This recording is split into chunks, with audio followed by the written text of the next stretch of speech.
বিতর্কের পর ভোলবদল, এবার হাঁটু জলে নেমে ত্রাণ বিলি ডোমজুড়ের বিধায়কের। কয়েকদিন আগেই জল জমার সমস্যায় ভগবানের কাছে প্রার্থনা করার পরামর্শ দিয়ে সামাজিক মাধ্যমে বিতর্কের মুখে পড়েছিলেন ডোমজুড়ের বিধায়ক কল্যাণ ঘোষ। তবে এবার সম্পূর্ণ ভিন্ন ভূমিকায় দেখা গেল তাকে। এলাকার জলমগ্ন রাস্তায় হাঁটু সমান জলে নেমে তিনি দুর্গত মানুষের বাড়ি বাড়ি পৌঁছে দিচ্ছেন ত্রাণ সামগ্রী।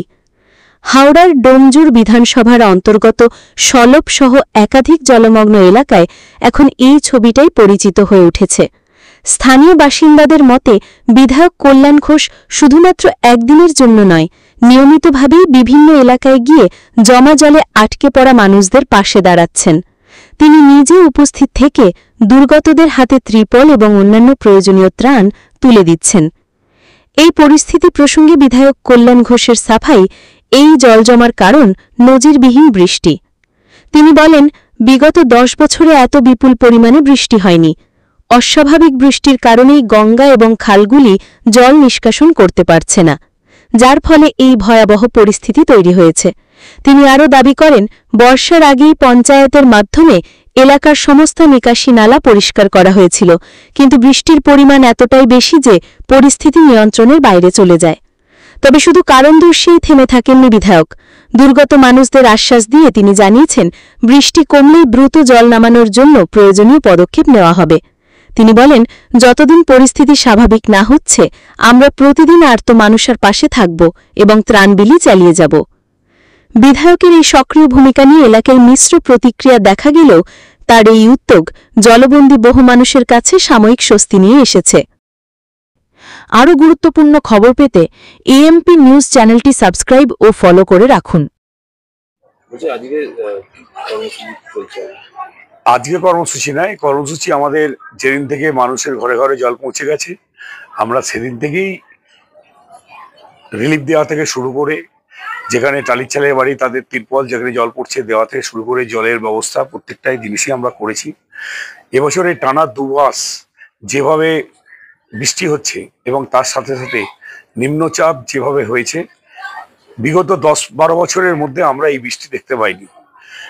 আমাদের ডোমজুড় কেন্দ্রে 15টা অঞ্চলেই আমরা 3 মাস আগে প্রি মনসুনের সমস্ত কাজ করে সমস্ত ড্রেন খাল আমরা সংস্কার করেছিলাম, কিন্তু তারপরেও গঙ্গা জল টানতে পারছে না।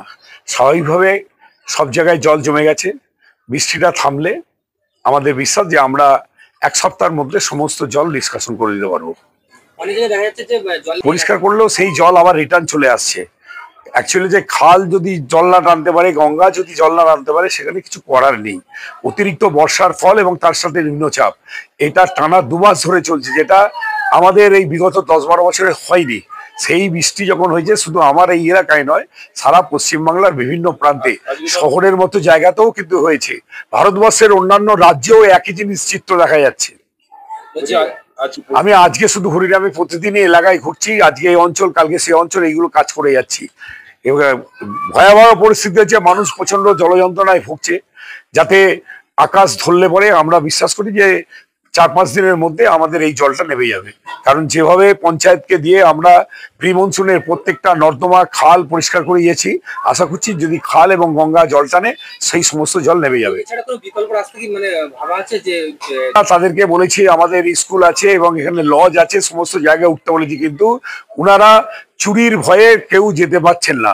তাই আমরা তাদের কাছে শুকনো খাবার এবং বিভিন্ন বাচ্চাদের জন্য দুধ থেকে আরম্ভ করে এবং বিশুদ্ধ পানীয় জল আমরা পাউচের মাধ্যমে মানুষের কাছে পৌঁছে দিচ্ছি। এখন এটা যতদিন জলবন্দী মানুষ থাকবে আমরা এটা পৌঁছে দেবো। আজকে সলবের ডাঁসিতে দিয়েছিলাম, আজকে এখন এই আমাদের সলব মঠবাগান জলায় ঢুকেছি, চলবে। কালকে চকপাড়া আছে। এইবার পঞ্চায়েত থেকে আরম্ভ করে সব জায়গায় আমরা কাজ করছি।